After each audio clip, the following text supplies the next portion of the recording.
గంగాధర శాస్త్రి గారిని మనందరికీ చక్కగా ఆ అమృతాన్ని, భగవద్గీత అమృతాన్ని అందించవలసిందిగా ప్రార్థిస్తున్నా. ఎందుకంటే శృతి స్మృతి పురాణానాం ఆలయం అంటారు. ఉదయాన్నే శృతులు స్మృతులు రెండు పూర్తయినాయి. బ్రహ్మసూత్రాలు గురువు గారు చేశారు, శృతులైనాయి. ఇప్పుడు పురాణము అనేటటువంటిది కొంత గురువు గారు తీసుకొని రాగా అది ఎక్కడ మహాభారతం అనే ఇతిహాసంలో మనకి లభించింది కాబట్టి ఇతిహాసాంతర్గతమైనటువంటి భగవద్గీతని కూడా చేస్తే శృతి స్మృతి పురాణానాం అవుతుంది. కాబట్టి వారిని భగవద్గీత పఠనం చేయవలసిందిగా, గానం చేయవలసిందిగా కోరుతున్నాను. జై శ్రీకృష్ణ. వసుదేవసుతం దేవం కంసచాణూరమర్దనం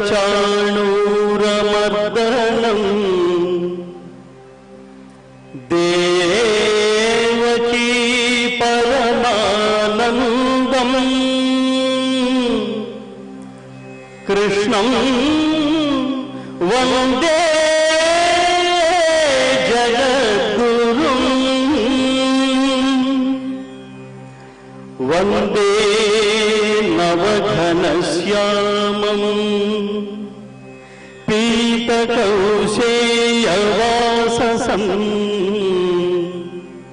సారనందం సుందరం శుద్ధం శ్రీకృష్ణం ప్రకృతే పరం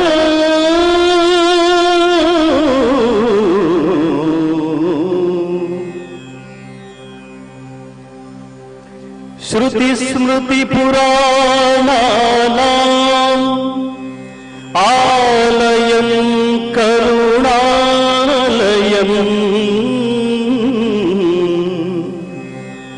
నమామి భగవత్పాదశంకరం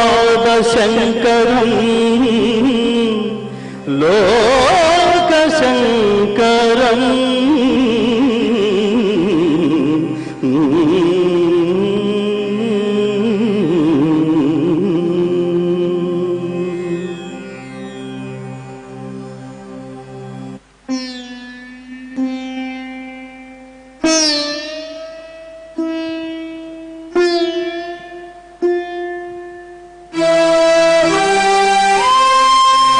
జయ జయ మహాదేవా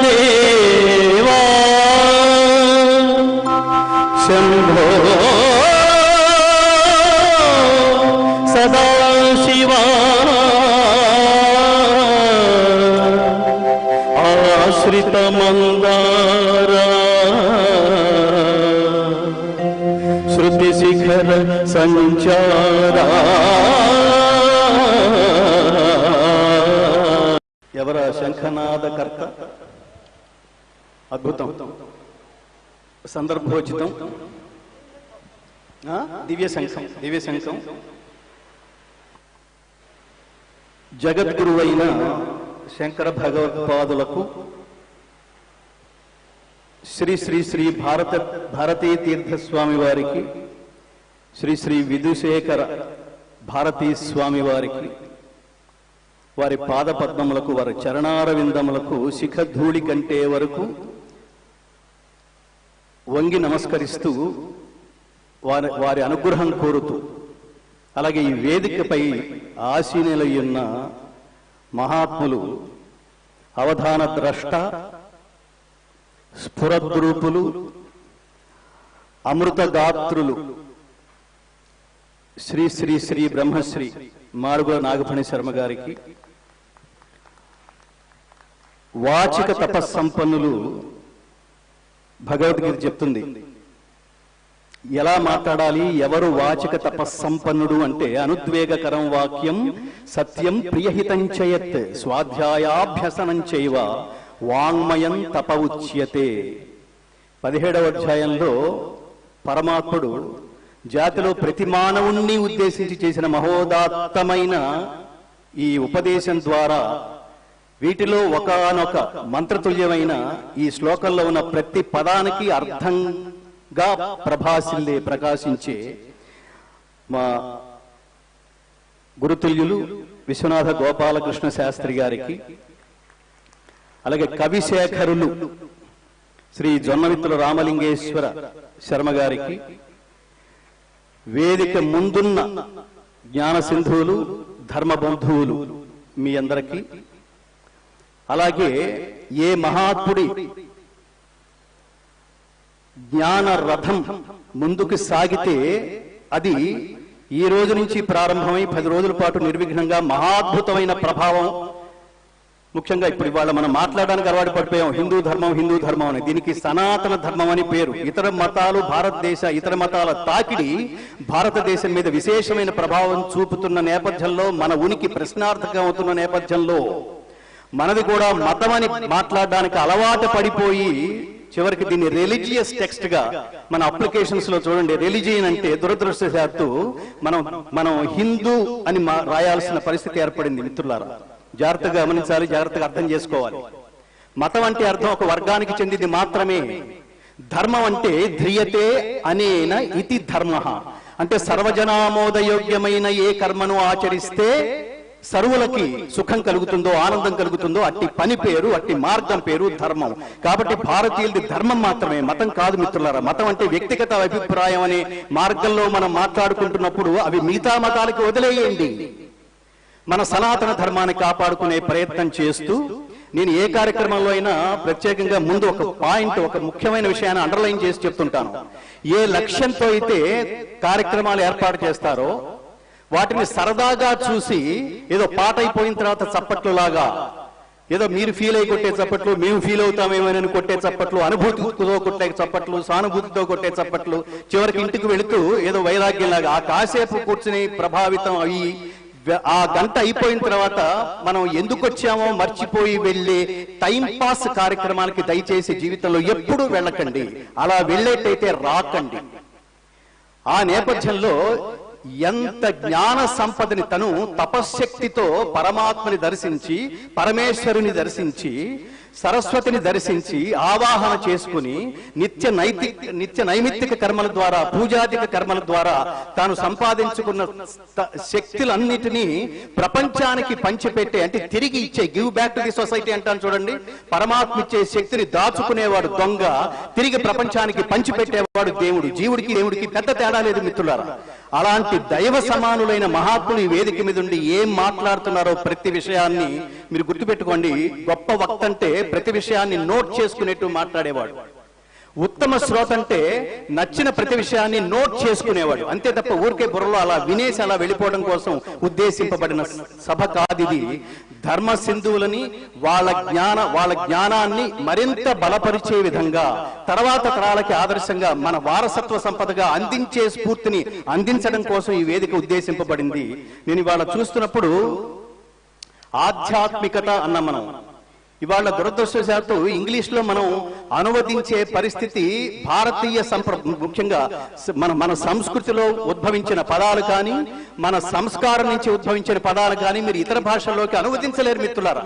మంగళసూత్రాలు ఏమనువదిస్తారు చెప్పండి ఇంగ్లీష్ లో?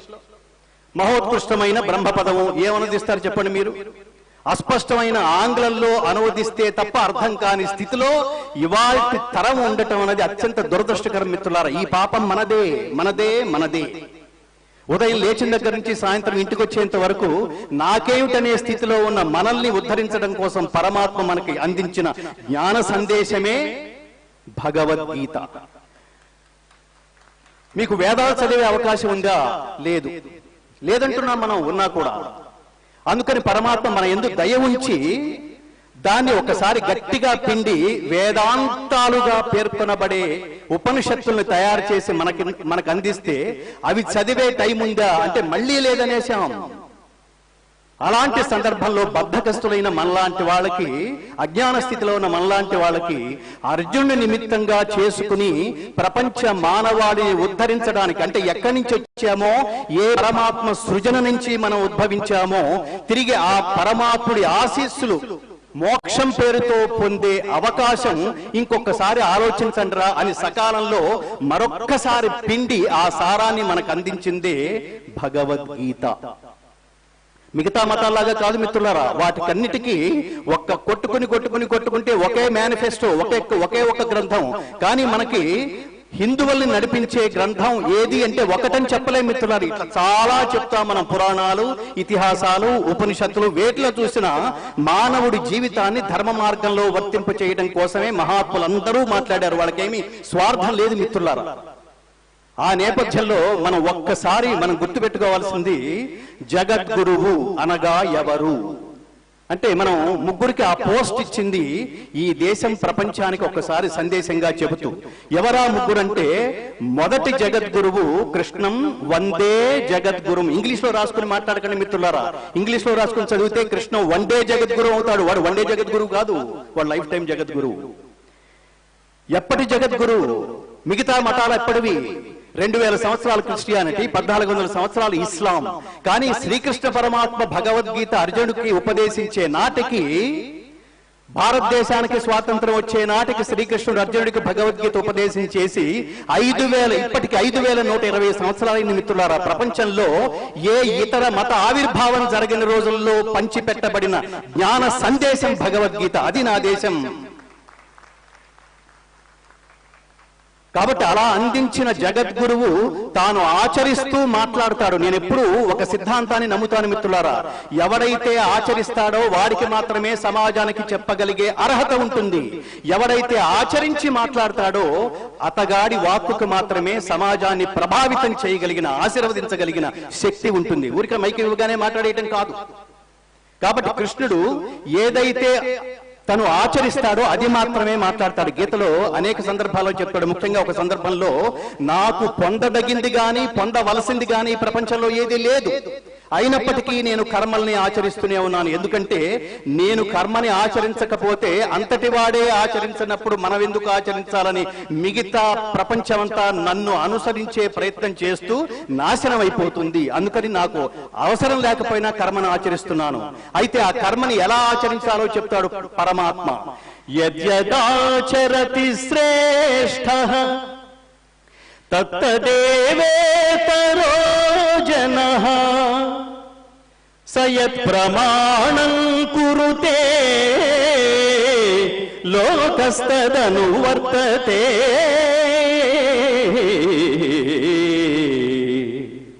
ఉత్తముడైన వాడు దేన్ని ఆచరిస్తాడో లోకమంతా దాన్నే ఆచరిస్తుంది. అసలు ఎవడు ఉత్తముడు? మనకి 2 పదాలు ఉన్నాయి, ఉత్తముడు, ఉన్నతుడు. ఉన్నతుడు అంటే ఎవరైనా కావచ్చు. పదవి వల్ల ఉన్నతుడు, ధనము వల్ల ఉన్నతుడు, ఆ సీట్లో కూర్చుంటే ఉన్నతుడు, లేకపోతే ఆ సీట్ లేకపోతే అంతే. కానీ ఉత్తముడు గుణం పరంగా ఉత్తముడు. రాముడెవరు? ఉత్తముడు. దేని పరంగా?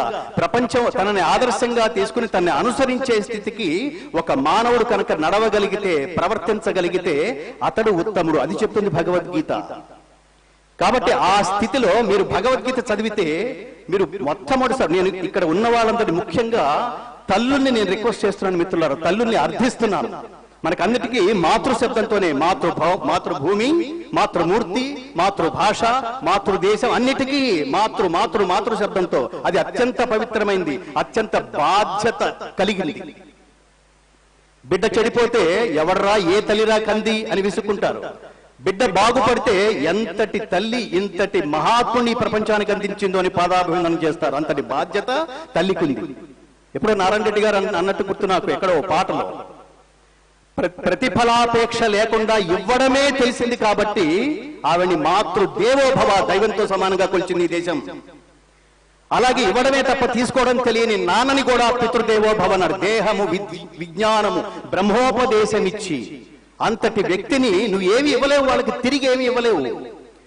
అలాగే నీకు జ్ఞానం ఉపదేశించి, అంటే ఒక జీవితం అంతా తపస్సు చేసి నిరంతరం అధ్యయనం ద్వారా తను సేకరించిన, తను సముపార్జించిన శక్తిని ఇవాళ ఒక గంట అనే కమండలంలో బంధించి మనందరికీ తీర్థంగా ప్రసాదించిన మాడుగుల వారు, వారికి ఏమన్నా తిరిగి ఇవ్వగలవా? నాకు ఏమిస్తే ఈ కార్యక్రమానికి నేను రావాలి అని అడిగి వచ్చారా ఆయన? విశ్వనాథ గోపాలకృష్ణ గారి తపస్సు ఎంత! ఈ వేదిక మీద కూర్చున్న వాళ్ళు ఒక్కొక్కరు వాళ్ళ జీవితాలని సమాజానికి త్యాగం చేశారు మిత్రులారా. ప్రకృతి నుంచి ఏవైతే పాఠాలు నేర్చుకున్నారో, పరోపకారాయ చరంతి గావః, గోవులు పాలిస్తున్నాయి వాటి దూడల కోసం కాదు, మనల్ని దూడల్లాగా మేపటం కోసం. వృక్షాలు ఫలాలను ఇస్తున్నాయి, అవి తినడం కోసం కాదు, మనం తినడం కోసం. నదులు ప్రవహిస్తున్నాయి, వాటి కోసం కాదు, మన దాహార్తి తీర్చడం కోసం. ఇన్ని మనకిస్తుంటే మనం తిరిగి సమాజానికి ఏమన్నా ఇస్తున్నామా అంటే ఏమి ఇవ్వాలి చెప్పండి? నిజానికి మన సనాతన ధర్మాన్ని ముఖ్యంగా అండర్లైనింగ్ పాయింట్ ఏమిటంటే, సనాతన ధర్మాన్ని కాపాడుకునే ప్రయత్నం చేయండి. మీరు ఎంతవరకు అర్థం చేసుకుంటున్నారు, తర్వాత మీ బిడ్డలకు ఎంతవరకు పంచిపెడుతున్నారు. నేను నిజానికి దేవాలయాల్లో భగవద్గీత నేను పాడడమో లేదో చెప్పడమో అవకాశం వస్తే నేను ఆనందించే స్థితి కంటే, నేను స్కూల్స్కి, పాఠశాలలకి, కాలేజీలకి, యూనివర్సిటీలకి వెళ్ళి విద్యార్థుల మధ్య మాట్లాడడానికి నేను ఎక్కువ ఇష్టపడతాను మిత్రులారా.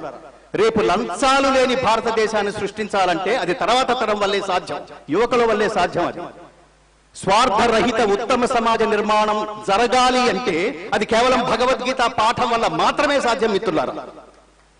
దీన్ని మనమంతా ఊరికే నేను మళ్ళీ అండర్లైన్ చేసి చెప్తున్నాను.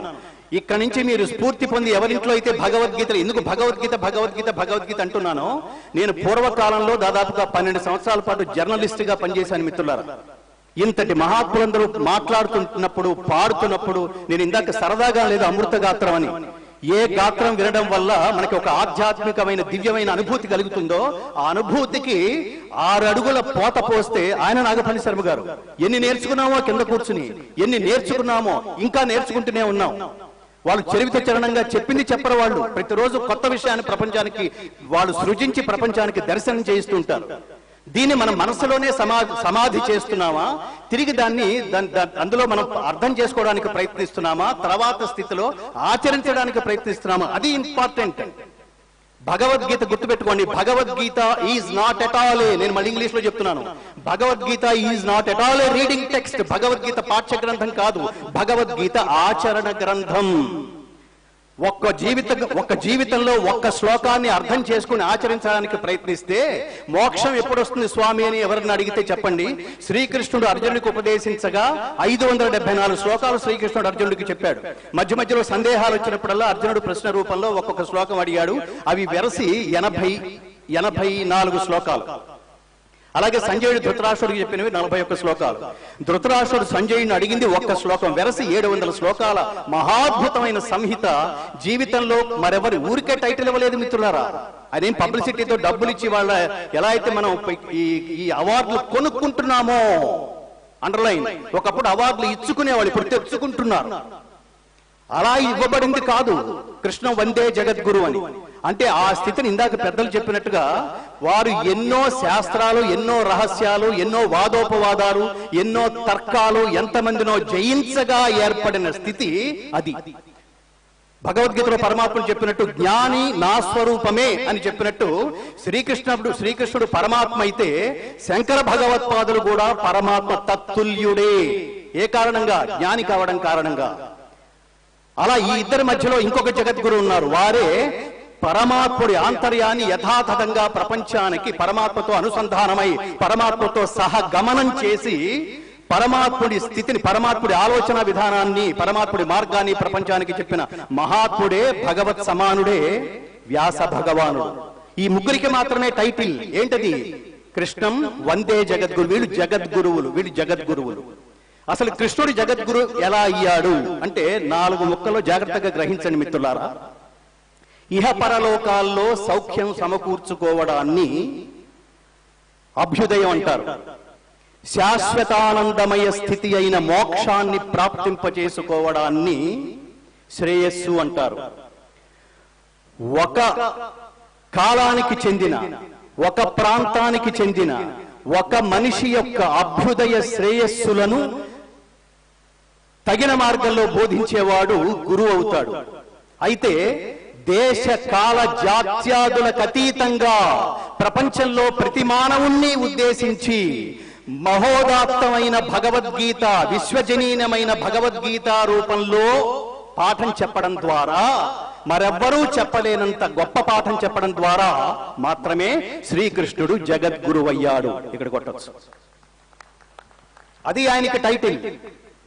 సో ఇహ పరలోకాల్లో ఇక్కడ సౌఖ్యం సమకూర్చుకోవడం అంటే అర్థం ఏమిటంటే సత్కర్మ చేయడం. మనం గుర్తుపెట్టుకోండి, ఇప్పుడు నేను ఎందుకు బాధగా ఉన్నాను, ఇప్పుడు నేను ఎందుకు సంతోషంగా ఉన్నాను, ఇప్పుడు ఎందుకు నా జీవితానికి నా కుటుంబానికి దుఃఖం ఆక్రమించింది అంటే దానికి ఎవరిని అడగక్కర్లా. మీరు ఆధ్యాత్మిక సంపన్నుడైతే జీవిత ప్రారంభ దశ నుంచే మీరు స్పిరిచువల్ పర్సనాలిటీ అయితే, మీరు తల్లిదండ్రులు ముఖ్యంగా గుర్తుపెట్టుకోండి, ప్రతి రోజుకి ఒక పావు గంట మీరు ఆధ్యాత్మిక వాతావరణంలో గడపండి. Please start the day with God, end the day with God, fill the day with God. This is the way to God. ఊరికే వచ్చేది అంతకాలే చమామేవా స్మరన్ముక్వా కలేవరం యప్రయాతి సమద్భావం యాతి నాస్త్యత్ర సంశయ. అందులో సందేహం లేదంటున్నాడు. అంటే అయితే దీని ఎక్కల వెళ్ళిపోయే ముందు ఒక్కసారి పరమాత్మ అంటే స్వర్గం వచ్చేస్తుందా అంటే అప్పుడు నువ్వు అనాలి అంటే ఎంత సాధన ఉండాలి మిత్రులారా. జడభరతుడనేవాడు అంత్యకాలంలో జింకను స్మరించడం వల్ల ఎలా అయితే వచ్చిందో మీరు బాగా గుర్తుపెట్టుకోవాల్సిన విషయం, మీరు ఎన్ని సందేహాలున్నా జీవిత కాలంలో మన ప్రయాణంలో ఎన్ని సందేహాలున్నా, ఎంత స్ట్రెస్ ఉన్నా, ఎంత మానసిక ఒత్తిడున్నా వాటన్నిటికీ ఒకే ఒక దివ్య ఔషధం పరిష్కారం భగవద్గీత మాత్రమే. గాంధీజీ పిచ్చివాడు కాదు మిత్రులారా. నా తల్లి జీవిత ప్రారంభంలోనే గతించింది, ఆ తర్వాత అంతటి స్థానాన్ని భర్తీ చేసింది భగవద్గీత అన్నాడు మహాత్మా గాంధీ. ఈ దేశానికి స్వాతంత్రం తెచ్చిపెట్టడంలో నిస్వార్థమైన కృషి చేసిన ఓ మహాత్మా, ఈ క్రెడిట్ అంతా నీదే నీదే నీదే అని జాతంతా మహాత్మా గాంధీ వైపుకు వేలు పెట్టి చూపిస్తూ చప్పట్లు కొడుతూ మెచ్చుకుంటుంటే ఆయన ఏమన్నాడు తెలుసా? సంకలోంచి భగవద్గీత పుస్తకం తీసి ఈ క్రెడిట్ నాది కాదు, గీతదే గీతదే గీతదే అన్నాడు. భగవద్గీత మనది కాబట్టి మనం చప్పట్లు కొట్టుకుని మనం ఆనందిస్తే గొప్ప విషయం కాదేమో, కానీ ఎవరన్నారు తెలుసా? Edwin Arnold, max Muller, open hammer, Warren Hastings, Einstein, Aldous Huxley, David ఫ్రాలే, ఎవరు వీళ్ళందరూ? పాశ్చాత్యులు. భగవద్గీత లేకపోతే ప్రపంచ వాంగ్మయం పరిపూర్ణమైనట్టు కాదు అన్న మహాత్ములు పాశ్చాత్యులు. ఇప్పుడు ఒక్కసారి ఆలోచించండి మిత్రులారా, ఒక్కసారి ఆలోచించండి. మనం అందరం కస్తూరి మృగం లాంటి వాళ్ళం. కస్తూరి మృగం ఆ పరిమళం ఎక్కడి నుంచి వస్తోందో తెలియక, అంటే తన నుంచే వస్తోందని తెలియక ముక్కు పుటాలు ఎగరేసుకుంటూ అడవంతా తిరుగుతూ ఉంటుందిట. అలాగే మనం కూడా మన దగ్గర భగవద్గీత అనే ఒక గొప్ప జ్ఞాన గ్రంథం ఉందనే రియలైజేషన్ లేక ప్రపంచంలో ఇతర దేశాల నుంచి వచ్చిన అనేక ట్రాన్స్లేట్ కాబడిన అనేక పర్సనాలిటీ డెవలప్మెంట్ బుక్స్ అన్ని చదువుతున్నాను. చూడండి ఎంత దురదృష్టం చూడండి. ఒక్క భగవద్గీత చదివితే ప్రపంచంలో వ్యక్తిత్వ వికాసానికి సంబంధించిన ఏ పుస్తకం చదవాల్సిన అవసరం లేదు మిత్రులారా.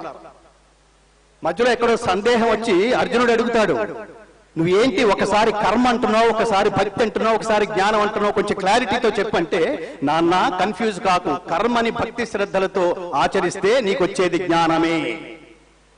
Do your duty sincerely. Bhagavad Gita అంటే డ్యూటీ బేస్డ్ ప్రీచ్. ఏ ఆధ్యాత్మిక గ్రంథం రిటైర్మెంట్ సబ్జెక్ట్ కాదు, కాకూడదు మిత్రులారా. ఇది అత్యంత దురదృష్టం. నేను ఇక్కడ చూస్తున్నప్పుడు కూడా ఎక్కువ మంది స్టూడెంట్స్ ఉంటే నేను చాలా ఆనందించేవాడిని. నాగభరణ శర్మ గారు గురుతుల్యందులో ఆనందించేవాళ్ళు. అంటే ఏ స్థితిలో, ఏ ఏజ్ లో, ఏ దశలో మనం ఆధ్యాత్మికత అనేది మనం శరీరంలోకి ఇంజెక్ట్ చేసుకుంటే తర్వాత జీవితం మహాద్భుతం అవుతుందో, స్ఫూర్తిదాయకం అవుతుందో, జాతికి ఆదర్శం అవుతుందో, స్వార్థరహిత ఉత్తమ జాతి నిర్మాణం జరుగుతుందో, ఆ దశలో మనం ఇలాంటి గ్రంథాలు చదవలేకపోతాం మిత్రులారా. ఆసక్తి ఉండట్లేదు మనకి. ఎంతసేపు టీవీ పెడితే అంటావా అంటావా, ఏం కర్మది? భగవద్గీత చెప్తుంది దేనికి అనాలి, దేనికి అనాలి అని. భగవద్గీత స్పృశించని విషయం అంటూ లేదు మిత్రులారా. మనకి ఏ రూపంలో అయితే మనకి పుట్టక ముందే పరమాత్ముడు సిద్ధాన్నం తయారు చేసి ఉంచాడో, జాగ్రత్తగా వినండి. యుక్తాహార విహారస్య యుక్తచేష్టస్య కర్మసు యుక్త స్వప్నావబోధస్య యోగో భవతి దుఃఖః.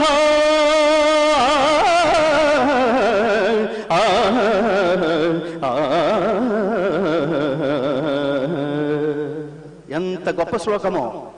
ఘంటసాల గారు మనం తపస్సు, నేను ఎప్పుడో క్వశ్చన్ గుర్తు చేసుకుంటుంటాను మిత్రులారా. తెలుగు వాళ్ళు తపస్సు చేయకుండానే పరమాత్మ ప్రసాదించిన వరాలలో ఒక త్యాగయ్య, ఒక క్షేత్రయ్య, ఒక అన్నమయ్య, ఒక రామదాసు, ఒక ఘంటసాల కూడా. నాకు ఊహ తెలిసినప్పుడు భగవద్గీతని మా నాయనమ్మ అదేదో నాకు ఎలా పాత తరం వాళ్ళు ఎలా ఇంజెక్ట్ చేసేశారంటే, భగవద్గీత అంటే రిటైర్మెంట్ సబ్జెక్ట్ అని, గుడికి వెళ్తున్నారంటే వాడికి ఆయువు మూడిందని,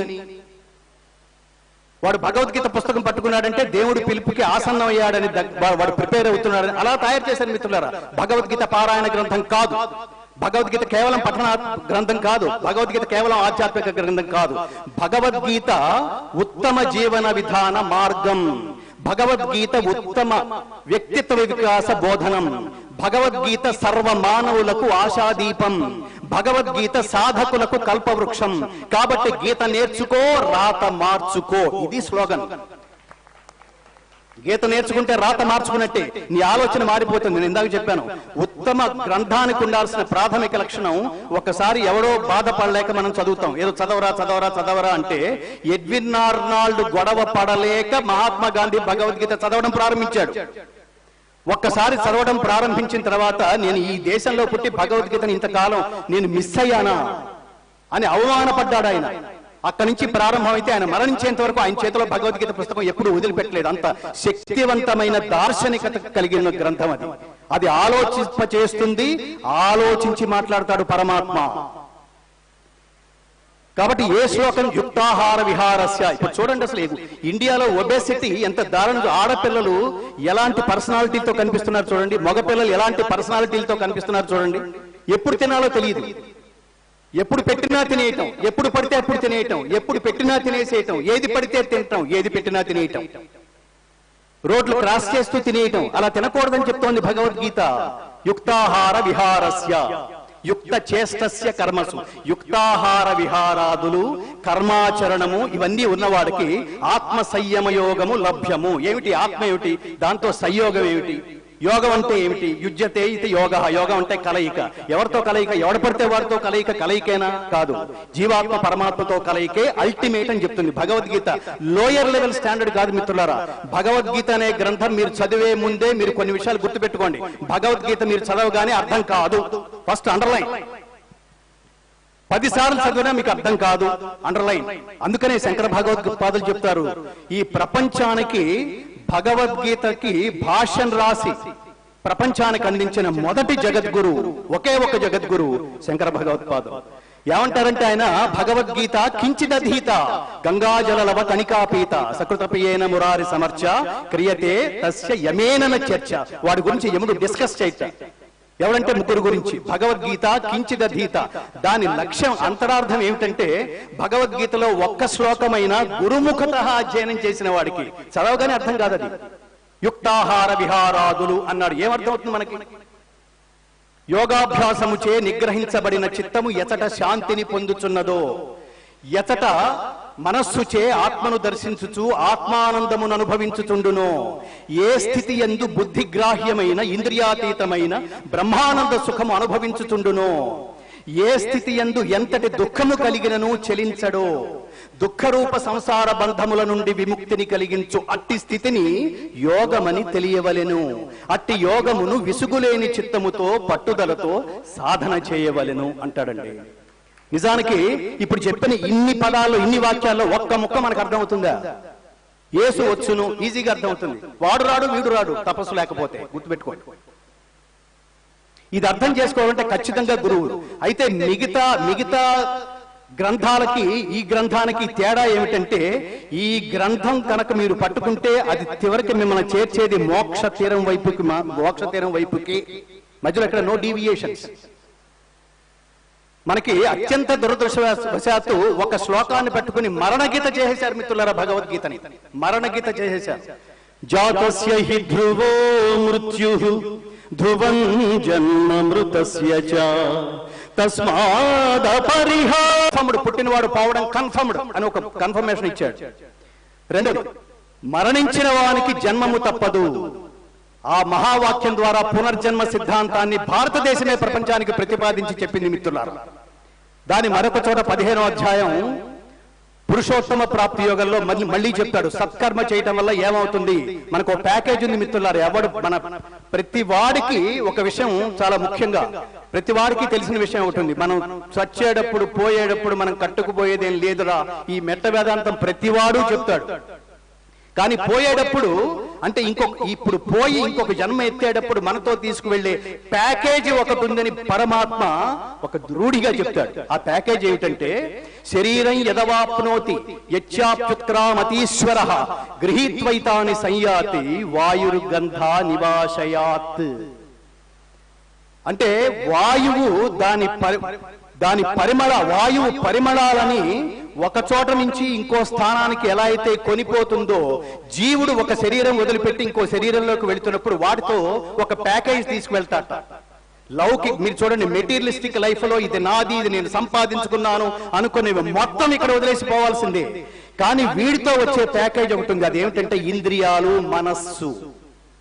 నువ్వు చేసే కర్మల ఫలితం ఈ రెండిటికి పట్టుకుని ఉంటుంది. అందుకనే వాడు ఆ కుటుంబంలో జన్మించి చూడండి, రిక్షా కార్మికుడి ఇంట్లో ఒక ఐఏఎస్ ఆఫీసర్ పుట్టాడు. ఎలా? జాగ్రత్తగా ఆలోచించవలసింది. నువ్వు ఇప్పుడు సంతోషంగా ఉన్నావంటే కర్మ ఫలం అనుభవిస్తున్నావు, నువ్వు దుఃఖంగా ఉన్నావంటే అధర్మ ఫలం అనుభవిస్తున్నావు. ఎలా అయితే ఇంట్లో పిల్లలు, తల్లిదండ్రులు ఉన్నారు అంటే ఇంట్లో పిల్లల ప్రవర్తన ఒక రకంగా ఉంటుంది, సమాజంలో పోలీసులు ఉన్నారంటే మన ప్రవర్తన ఒళ్ళు దగ్గర పెట్టుకుని ఒక రకంగా ఉంటుంది. మళ్ళీ జన్మ అనేది మనం ఇప్పుడు చేస్తున్న కర్మ ఫలితం మీద ఆధారపడి ఉంటుందన్న విషయం కనుక ఈ జన్మలో గుర్తుపెట్టుకుంటే ఈ జన్మంతా బాగుంటుంది. ఆ రకంగా పరమాత్ముడు పోలీసై భగవద్గీత మనకు ఉపదేశించాడు, ఫ్లూటు అనే లాఠీ పట్టుకుని. మహాత్ముణ్ణి మీరు బయలుదేరతారు.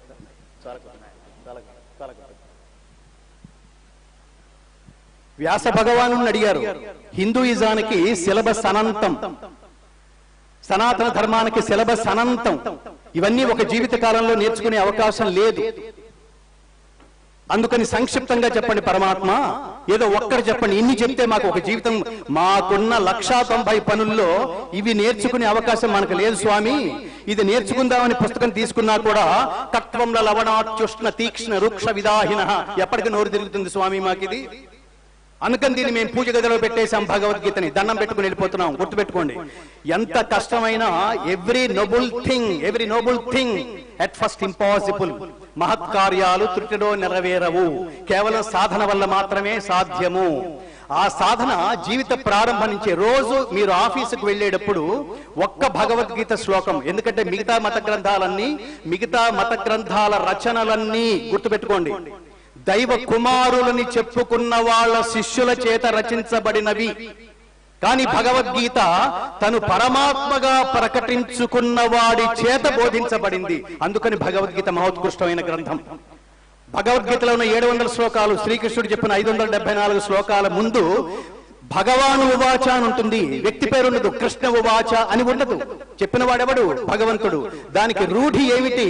సర్వస్య చాహం హృది సన్నివిష్టః మత్త స్మృతి విజ్ఞానం అపోహనంచ వేదైశ్చ సర్వైరహమేవ వేద్యః వేదాంత కృద్వేద విదేవ చాహం. అంటే సకల భూతములు ఉండే పరమాత్మను నేనే, అహమాత్మ గుడాకేశ సర్వభూతాశయ స్థితః అని పరమాత్ముడు ఇంత చెప్తుంటే అర్జునుడికి ఎక్కడన్నా డౌట్ రావచ్చు. ఇది చాలా ఎక్స్ట్రా చెప్తున్నాడు, కానీ ఇంత భావోద్వేగంతో, ఇంత వాంగ్మయం, నిన్న కృష్ణుడు రూపంలో మాట్లాడుతున్న భాషకి ఇవాళ భగవద్గీత సందేశ రూపంలో నాకు పోస్తున్న తలంటి టైంలో నాతో మాట్లాడుతున్న వాంగ్మయానికి ఏదో తేడా కనిపిస్తోంది. ఈయన మామూలు వాడు కాదు, ఈయన ఎవరో చూడాలనిపించింది. 10 అధ్యాయాలు అయిపోయిన తర్వాత 11వ అధ్యాయం ప్రారంభంలో అన్నాడు, మదనుగ్రహాయ పరమం గుహ్యం అధ్యాత్మ సంజ్ఞితం యత్వయోక్తం వచస్తేన యోగోయం విగతో మోహోయం విగతో మమ. నా అజ్ఞానం తొలగిపోయింది అంటూనే పరమాత్ముడికి అర్థమైంది అజ్ఞానం ఎంతవరకు తొలగిపోయింది అన్న తర్వాత కూడా ఇంకొక 7 అధ్యాయాలు పెట్టి కొట్టాడు, తలంటి పోశాడు. ఎందుకంటే అతనికి ఇంకా అర్థం కావాల్సిన విషయం ఒకటి ఉందని అతను గ్రహించి, అతను ప్రశ్నించగా, అతను అర్థించగా, దివ్యం దదామితే చక్షు పశ్యమే యోగమైశ్వరం. అప్పుడు అతనికి దివ్య చక్షువులు, నా విశ్వరూపాన్ని దర్శించడానికి నీకు చర్మ చక్షువులు చాలవు, అందుకని నీకు దివ్య చక్షువుల్ని ప్రసాదిస్తున్నాను. ఈశ్వరీయమైన నా యోగ శక్తిని నువ్వు కళ్ళారా దర్శించు అర్జున అన్నాడు. అంతటి భగవద్గీతని వ్యాస భగవానుడు అంటాడు, గీతా సుగీతా కర్తవ్యా కిమన్యై శాస్త్ర విస్తరై యా స్వయం పద్మనాభస్య ముఖ పద్మ వినిశ్రుత. ఎంత గొప్ప మాట అన్నాడు చూడండి. మీరు వేదాలు చదవలేదని ఫీల్ అవుతున్నారా? ఉపనిషత్తులు చదవండి. అది కూడా చదవలేదని ఫీల్. వేదాలను అర్థం చేసుకోవడానికి 4 భాగాలుగా విభజించారు మిత్రులారా. సంహిత, బ్రాహ్మణము, ఆరణ్యకము, ఉపనిషత్తులు. అసలు ఈ పేరే తెలియనప్పుడు లోపలికి ఎలా వెళ్తాం? మనకి అవసరం లేదు. కలియుగ ప్రభావం ఎలా ఉంటుందంటే ఏదైతే అత్యావశ్యకమో, ఏది, నేను ఎప్పుడు ఒక విషయం చెప్తుంటాను, ఏది తెలుసుకున్న తర్వాత ఇంకొకటి తెలుసుకోవడానికి ఎప్పటికీ మిగిలే ఉంటుందో దాని పేరు సైన్స్. ఏది తెలుసుకున్న తర్వాత ఇంకొకటి తెలుసుకోవడానికి మిగిలి ఉండదో, అవసరం ఉండదో, మోక్ష పదమో, అల్టిమేటో, దాని పేరు spiritual science. Essence of all spiritual sciences is Bhagavad Gita. అలాంటి భగవద్గీతని ఆయన అన్నాడు, సాక్షాత్తు పరమాత్ముని ముఖపద్మం నుండి వెలువడిన మహోత్కృష్టమైన దివ్య సందేశమైన జ్ఞానవాణి అయిన భగవద్గీత ఉండగా ఇతర శాస్త్రాలతో పని ఏమిటి అంటే, భగవద్గీత ఒకటి నేర్చుకుంటే, ఒకటి తెలుసుకుంటే, సర్వశాస్త్రమయీ గీత అని మహాత్ములు చెప్పినట్టుగా అది ఒక్కటే, ఆ గీతాశాస్త్రం ఒక్కటే మన జీవితం అనే నావని సుఖంగా ఆ ఒడ్డుకి చేర్చగలడు. సంసార సాగరం ఘోరం తర్తుమిచ్చతి యో నరః గీతానావం సమాసాద్య పారంయాతి సుఖేన సహా అని వైష్ణవీయ తంత్రసారం చెబుతోంది. సో ఇవన్నీ చెప్తున్నప్పుడు మనం కొన్ని సందేహాలు ఉన్నాయి. ఇప్పటికీ మనకి అక్కడక్కడ కనిపిస్తుంటుంది, శివుడు గొప్ప, విష్ణు గొప్ప, ఇంకోళ్ళెవరో గొప్ప, ఇంకోళ్ళెవరో గొప్ప.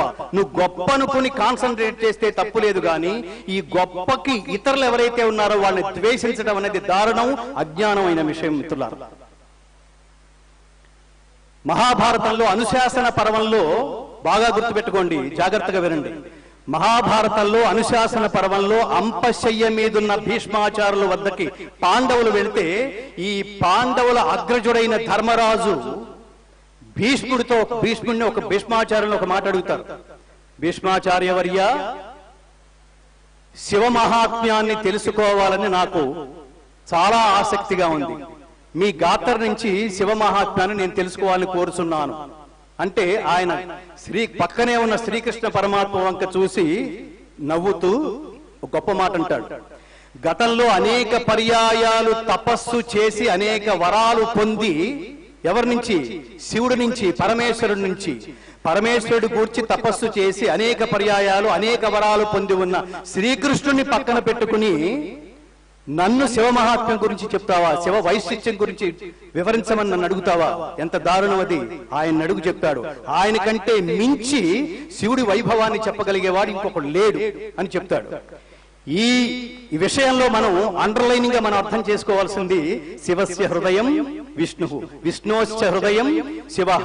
శివుడి పేరు లేకపోతే, రుద్రుడి పేరు లేకపోతే భగవద్గీత పూర్తి కాదు మిత్రులారా. రుద్రాణం శంకరశ్చాస్మి విత్తేశో యక్ష రక్షసా.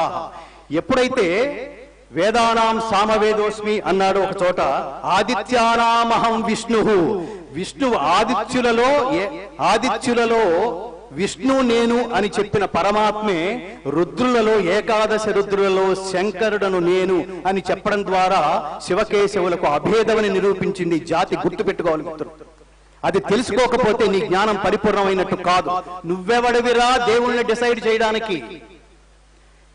పరమాత్ముడు చెప్తున్నాడు భగవద్గీతలో, ఏ యథామాం ప్రపద్యంతే తాము తథైవ భజామ్యహం. ఎవడెవడు ఏ విధాలుగా నన్ను ప్రార్థిస్తున్నాడో, కోరుతున్నాడో నేను ఆ రూపంలో నేను అనుగ్రహిస్తున్నాను అంటున్నాడు. యో యో యాం యాం తనుం భక్తః శ్రద్ధయార్చితుమిచ్చతి తస్య తస్యాచలాం శ్రద్ధాం తామేవ విదధామ్యహం.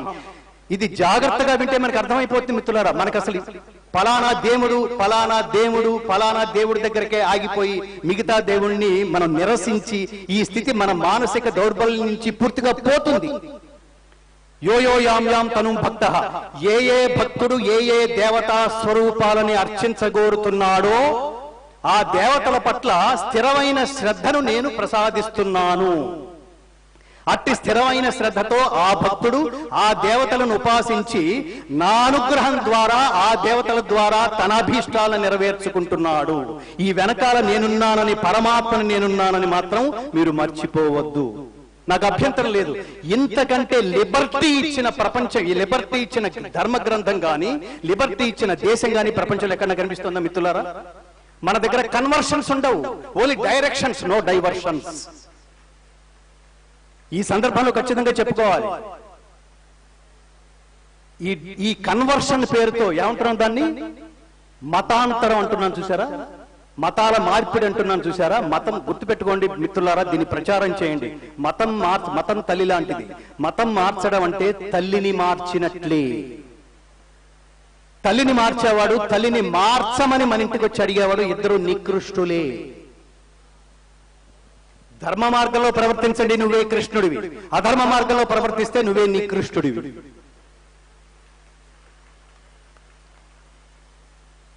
కర్మకి చాలా కృష్ణ పరమాత్మ మాట్లాడుతున్నప్పుడు ఎంత క్లారిటీ ఉంటుందంటే, భగవద్గీతలో ఆయన అర్జునుడికి ఉపదేశించిన 574 శ్లోకాల్లో ఏ శ్లోకాన్ని సరిగ్గా అర్థం చేసుకున్నా భగవద్గీత సారాంశం అంతా ఈ ఒక్క శ్లోకంలోనే ఉంది అన్నట్టుగా చెప్తాడు. 574 శ్లోకాలు అలాగే చెప్తాడు పరమాత్మ. కర్మణ్యేవాధికారస్తే మా ఫలేషు కదాచన మా కర్మ ఫల హేతుర్భూ మా తే సంగోస్త్వకర్మణి. కర్మాచరణమునందే నీకు అధికారము కలదు, కానీ దాని ఫలితము నీ ఫలితము పైన ఎన్నడూనూ లేదు. కర్మ ఫలానికి నువ్వు కారణం కాకూడదు. అట్లని కర్మలను మానుట యందు ఆసక్తుడవు కావలదు అర్జున. ఎంత క్లారిటీ అండి అది. Do your duty sincerely. త్రికరణాలు అంటే తెలుసు కదా అందరికి, మనస్సు, వాక్కు, కర్మ.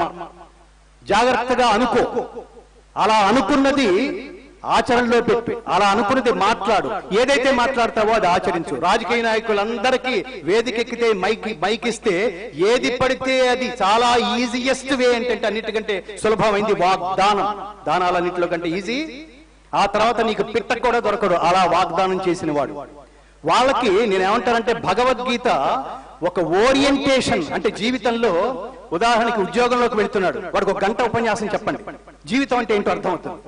రాజకీయ నాయకుడు పదవీ ప్రమాణ స్వీకారం చేస్తున్నాడు, అతనికి భగవద్గీత ఒక గంట ఉపన్యాసం చెప్పండి. అతి ముఖ్యమైన శ్లోకాలు. తర్వాత కర్మ ఎలా అనుష్ఠించాలో చెప్తుంది. అది తెలుసుకోకపోవడం వల్ల ఇవాళ చూడండి, ఉచితం పేరుతో, ఉచితాల పేరుతో ప్రభుత్వ వ్యయాన్ని, ప్రజల వ్యయాన్ని, ప్రజల డబ్బుని ఎంత దారుణంగా వృధా చేస్తున్నారో చూడండి ప్రభుత్వాలు. ఉచితం ఎవరికి కూడా తెలుసా మిత్రులారా? శారీరక, మానసిక, ప్రకృతి వైపరీత్యాల రీత్యా కూడా దుర్బలులైన వాళ్ళకి మాత్రమే మీరు దానాలు చేయాలి. కానీ ఆ దానం గురించి కూడా భగవద్గీత చెప్తుంది. అదేశకాలే యద్దానం అపాత్రేభ్యశ్చ దీయతే అసత్కృతమవజ్ఞానం తద్దానం తామసం స్మృతం. వీటిలో ఉత్తమ అంటే తామసిక దానము అంటే 10 సార్లు మన ఇంటి చుట్టూ తిరుగుతున్నాడు కాబట్టి అయిష్టంతో, అనాదర భావంతో చేసే దానము తామస దానం. అది వాడి కొంప చుట్టూ 10 సార్లు తిరుగుతున్నాడు రా, వాడికి ఏదో ఇచ్చి తగలేండ్రా అన్నాం అనుకోండి, వాడి మీద గౌరవం లేదు, నీ మీద నీకు గౌరవం లేదు. ఆ దానం ఫలించదు. ఆ దానం వల్ల వచ్చే ఫలితం నీకు చెందదు. రాజసిక దానం, నేను దానం చేస్తాను, 50 రూపాయలు దానం చేస్తాను, 50 లక్షల పబ్లిసిటీ కావాలి నాకు, నా గురించి నువ్వు ప్రతి ఒక్కరికి చెప్పాలి అనుకుంటూ చేసే దానం రాజసిక దానం. ఉత్తమ దానం ఏమిటంటే సాత్విక దానం. అదేమిటంటే దేశ కాల పాత్రముల నిరిగి దానమిచ్చుట కర్తవ్యమని భావించి దాతవ్యమితి యద్దానం దీయతే అనుపకారిణే దేశే కాలే చ పాత్రే చ తద్దానం సాత్వికం స్మృతం. ఉత్తమ దానం ఏమిటంటే, నేను దానం ఇవ్వడం నా కర్తవ్యం, నేను పుట్టినందుకు దానం, యజ్ఞం, దానం, తపస్సు 3 చేసి తీరాల్సిందే. అది చెప్తోంది భగవద్గీత. దేనికోసం? యజ్ఞం దేవతల కోసం, నిన్ను అనుగ్రహించడం కోసం. దానం ఎవరి కోసం? ఆర్తుల కోసం. తపస్సు ఎవరి కోసం? పరమాత్మ అనుగ్రహం కోసం, మోక్షం కోసం. ఈ చిన్న చిన్న సింపుల్ వర్డ్స్ ఏవైతే ఉన్నాయో, కాయినింగ్స్, కర్మ, ధర్మం, జ్ఞానం, దానం, పవిత్రత, మోక్షం, ఇవన్నీ చిన్నప్పుడే మన పిల్లలకి ఏ ఫర్ యాపిల్ ఏమిటో కర్మ, London bridge is falling down, falling down, నా చిన్నప్పటి నుంచి పడిపోతూనే ఉంది. అందులో శాడిజం తప్ప మన పిల్లలకు అందించే సందేశం ఏమన్నా ఉందా అని చెప్పండి. Baa baa black sheep, have you any wool, దానికి ఎంత పొచ్చుంటే మన పిల్లలకి ఎందుకు? ఏమి దానివల్ల ఏమిటి ప్రపంచానికి సందేశం ఇవ్వాలనుకుంది? పాశ్చాత్య సంస్కృతి. మనం ఏం చెప్తున్నాం? ఇగో ఇది చెప్పు, కర్మణ్యేవాధికారస్తే. ఒకసారి చెప్పు నాన్న. అరుగులన్నిటిలోన ఏ అరుగు మేలు, పండితులు కూర్చుండు మా అరుగు మేలు. ఎంత జ్ఞానం ఉందిరా 2 మహద్వాక్యాల్లో. అన్నమయ్య కీర్తన 1,00,000 మంది అన్నమయ్యలు చూడండి, 1,00,000 మంది షేక్స్పియర్లు కలిసిన ఒక్క అన్నమయ్య కాలి కోటికి పనికిరారు ఆ వాంగ్మయానికి ముందు. ఇది మర్చిపోతున్నాం మనం. కోట్ల మంది, ప్రపంచానికి సంబంధించిన కోట్ల మంది, ఇప్పటి వరకు పుట్టిన కోట్ల మంది పర్సనాలిటీ డెవలప్మెంట్ మేనేజర్స్ అందరూ మోకరిల్లినా శ్రీకృష్ణ పరమాత్మ అనుగ్రహానికి కూడా పాత్రలు కాలేరు. అంతటి గొప్ప వాచిక సంస్కృతి భారతీయ సంస్కృతి భగవద్గీత. అందుకని ఊరికే వినేసి చప్పట్లు కొట్టేసి వెళ్ళిపోవడం కాకుండా భగవద్గీత చదవకపోతే రేపటి నుంచి సర్వోపనిషత్తుల సారమైన భగవద్గీతలో, నేను మళ్ళీ మళ్ళీ మళ్ళీ అండర్లైన్ చేసి గుర్తు చేస్తున్నాను, మానవులచే రచించబడినవి మిగతా మత గ్రంథాలు. తను దైవంగా ప్రకటించుకుని అర్జునుడనే విద్యార్థిని అడ్డం పెట్టుకుని నిమిత్తంగా చేసుకుని ప్రపంచ మానవాళిని ఉద్ధరించడం కోసం, సన్మార్గంలో ప్రవర్తింపజేయడం కోసం చేసిన విజ్ఞాన బోధ, జ్ఞానబోధ, కర్తవ్య బోధ సందేశం భగవద్గీత. కాబట్టి మనిషి మాట్లాడితే అది మాట అవుతుంది, అదే మాట పరమాత్మ మాట్లాడితే మంత్రమవుతుంది. అందుకనే భగవద్గీతలో 574 శ్లోకాలు మంత్రతుల్యములే. ఒకసారి ఈ మంత్రం చెప్పండి. 18వ అధ్యాయమైన మోక్ష సన్యాస యోగంలో 66వ శ్లోకమైన సర్వధర్మాన్ పరిత్యజ్య అనే శ్లోకాన్ని దార్శనికులు, ద్రష్టలు, తపస్సులు, ఋషులు దానికి ఒక అత్యద్భుతమైన టైటిల్ ఇచ్చారు, సర్వ కార్య సిద్ధి మంత్రము అన్నారు దాన్ని. ఒకసారి చెప్పండి. సర్వధర్మాన్ పరిత్యజ్య మామేకం శరణం వ్రజ అహం త్వా సర్వ పాపేభ్యః మోక్షయిష్యామి మా శుచః. అంటే పరమాత్మ ఏమని చెప్తున్నాడంటే, వాడికి ఏం అక్కర్లేదు, నువ్వేమి ఇచ్చినా వాడికి. గుర్తుపెట్టుకోండి, అమ్మ గాని, నాన్న గాని, గురువు గాని, అతిథి గాని వీళ్ళని దేవుడితో ఎందుకు పోల్చారంటే, దేవుడికి ఏదో క్యారెక్టర్ ఉండాలి, అందుకనే పోల్చారు. దేవుడి క్యారెక్టర్ అంటే దేవుడి స్వభావం, దేవుడి శైలి ఏమిటంటే వాడికి ఇవ్వడమే, తీసుకోవడం చేత కాదు. వాడికి ఒకవేళ తీసుకోవాలని అనిపిస్తే నువ్వు ఇవ్వలేవు. ఇంత కరెంటు వాడేస్తున్నావని లక్షల లక్షలు బిల్లు పంపిస్తున్నారే, రోజు ఇట్లా కొన్ని కోట్ల సంవత్సరాల నుంచి అబ్జర్వ్ చేసిన సూర్య భగవానుడు అసలు వీళ్ళకి ఒక రోజు బిల్లు వేద్దామని ప్రయత్నించాడు అనుకోండి, మన ఇంటికి బిల్లు పంపించాడు అనుకోండి, సాధ్యమేనది మనం కట్టడం? తిరిగి ఇవ్వలేవు. అలాగే బిడ్డని కనడానికి తన జన్మని పణంగా పెట్టిన తల్లి దేవత కాకుండా ఎలా పోతుందండి? బిడ్డకి జన్మనివ్వడం కోసం తన ప్రాణాన్ని, తన జీవితాన్ని పణంగా పెడుతుంది. మనం చాలా చోట్ల చూస్తుంటాం, బిడ్డని ప్రసవిస్తూ ప్రసవ వేదన భరించలేక తల్లి మృతి, బిడ్డని కని అని వార్తలు చూస్తుంటాం చూడండి. అంటే బిడ్డకి జన్మనివ్వడం అంటే తల్లికి ఆత్మహత్య లాంటిది, ఆత్మహత్యకి ప్రిపేర్ అవ్వడం లాంటిది. అలాంటి నిన్ను సమాజానికి ఒక ఉత్తమ పౌరుడిగా అందించడం కోసం తన జన్మని పణంగా పెట్టిన తల్లికి తిరిగి ఏమి ఇవ్వగలనరా? ఎవడో మహానుభావుడు అంటారు, ఒక కవి, తల్లి రుణం తీర్చుకోవాలంటే తల్లికి మళ్లీ జన్మెత్తి తల్లికి తల్లి అయిపోతే తప్ప ఆ రుణం తీరదంటాడు ఆయన. అలాగే నాన్న కూడా పొద్దున్న లేస్తున్నాడు, రాత్రి ఎప్పుడో వస్తున్నాడు, సంపాదించింది మొత్తం నీ అభివృద్ధికే ధారపోస్తున్నాడు. అలాంటి తండ్రికి తిరిగి ఏమి ఇవ్వగలనరా? తీసుకుంటాడా? పాఠం చెప్పే ముందు భవిష్యత్తులో నువ్వు సంపాదించే దాంట్లో 50-50 అని ఎప్పుడన్నా ప్రామిస్ తీసుకుని గురువు ఎప్పుడన్నా జ్ఞాన సందేశాలు చెప్పడం ఎప్పుడన్నా మనం ఎక్కడన్నా చూస్తామా? వీళ్ళెవరు తీసుకోవడానికి అలవాటు పడ్డవాడు కాదు, ఇవ్వడానికి అలవాటు పడ్డవాడు. తీసుకోవడానికి అలవాటు పడ్డేవాడు ముష్టివాడు జీవుడు, ఇవ్వడానికి అలవాటు పడేవాడు దేవుడు. అది గుర్తుపెట్టుకోండి.